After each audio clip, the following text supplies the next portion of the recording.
Have you ever felt like you had all the potential in the world, but something was holding you back? Maybe you're smart, talented, creative, but when it comes to the crunch, you just can't seem to deliver. If that sounds familiar, then you need to hear the story of Ryan. Ryan was that guy in school. You know, the one effortlessly brilliant, acing quizzes without even trying. The one everyone said was destined for great things. He coasted through his early years on raw talent alone, believing that his natural intelligence was a golden ticket to success. But then came the final exams of his junior year, the ones that would decide his future, his college prospects, everything. And for the first time in his life, Ryan's talent wasn't enough. He stared at the F on his paper, and his world came crashing down. That failure was a brutal wake-up call. All the praise, all the potential. It meant nothing. He felt lost, confused, and angry at himself.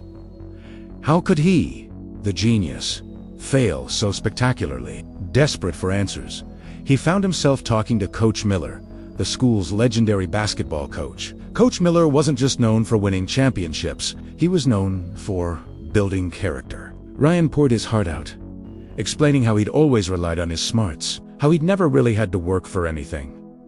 The coach listened patiently, a knowing look in his eyes. When Ryan finished, Coach Miller didn't offer sympathy. Instead, he offered a challenge. "Ryan," he said, his voice calm but firm, "talent is just the starting block. Without discipline, you'll never even finish the race. Your mind is like a muscle. It's strong, yes, but it's untrained. You've let it get lazy. If you truly want to succeed, you need to stop being a spectator in your own life and start being a warrior. I can show you how to train your mind, but the work, that's all on you."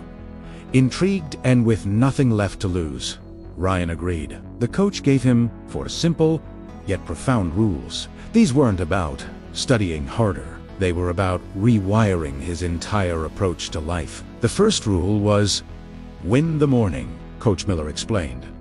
"The first hour of your day sets the tone for the next 23. If you start with distraction and laziness, that's what your day will be. But if you start with purpose, you build momentum." So, Ryan's new routine was simple. No phone for the first hour.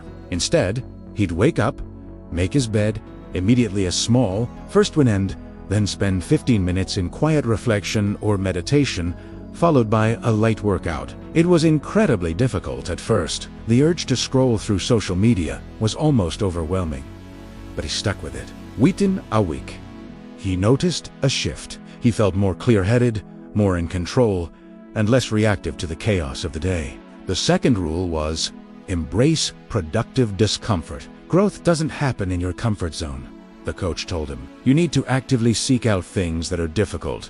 For Ryan, this meant tackling his most challenging subject first, not last. It meant sitting in the front row of class, asking questions even when he felt unsure. It meant turning off the TV and picking up a book that stretched his mind. He started applying the 2-minute rule. If a task took less than 2 minutes, like tidying his desk or replying to an important email, he did it immediately instead of putting it off. Each small act of pushing through discomfort was like a rep at the gym for his willpower. He was building mental toughness, one difficult moment at a time. The third rule was, schedule everything. Coach Miller handed him a planner. "An unwritten goal is just a wish," he said. "Your time is your most valuable asset. If you don't tell it where to go, someone or something else will." Ryan began to schedule not just his study sessions, but everything. His workouts, his meals, his breaks, even his time for relaxing with friends. At first, it felt rigid and unnatural. But soon, he discovered an incredible sense of freedom. By having a plan, he eliminated the constant mental debate of what should I do next. He was no longer wasting energy on making small decisions. He was simply executing the plan. This created a powerful rhythm and flow to his days. The fourth and final rule was, reflect and reset.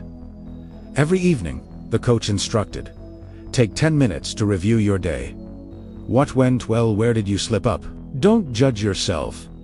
Just observe. Then, plan your top 3 priorities for tomorrow. This isn't about dwelling on failure. It's about learning from your data and setting yourself up to win the next day. This nightly ritual became Ryan's compass. It kept him honest and helped him see patterns in his behavior. He realized his energy dipped in the mid-afternoon, so he scheduled a short walk then. He saw that he was more focused after a workout, so he prioritized it. He was no longer just reacting to life. He was actively designing it.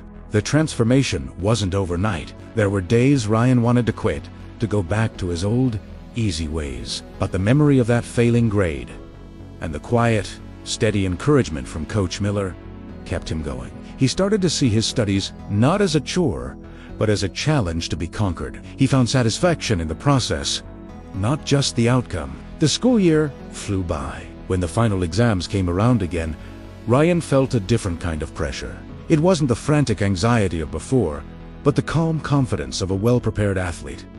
He had trained for this. He sat down, took a deep breath, and began. This time, when he got his results back, there was no shock, no surprise. There was just a quiet sense of accomplishment. He had not only passed, but he had excelled, achieving top marks in every subject. But the grades weren't the real prize. The real victory was the person he had become. He learned that true success isn't about a single moment of brilliance. It's about the small, consistent, disciplined choices you make every single day. It's about winning the morning, embracing discomfort, scheduling your priorities, and reflecting on your progress. Ryan's story is a powerful reminder for all of us. Talent can open doors, but it's discipline that walks you through them. It's the invisible force that turns potential into reality. So, ask yourself, are you coasting on talent, or are you building with discipline? Which of Coach Miller's 4 rules could you start implementing today? Maybe it's putting your phone away for the first hour. Maybe it's tackling that one task you've been avoiding.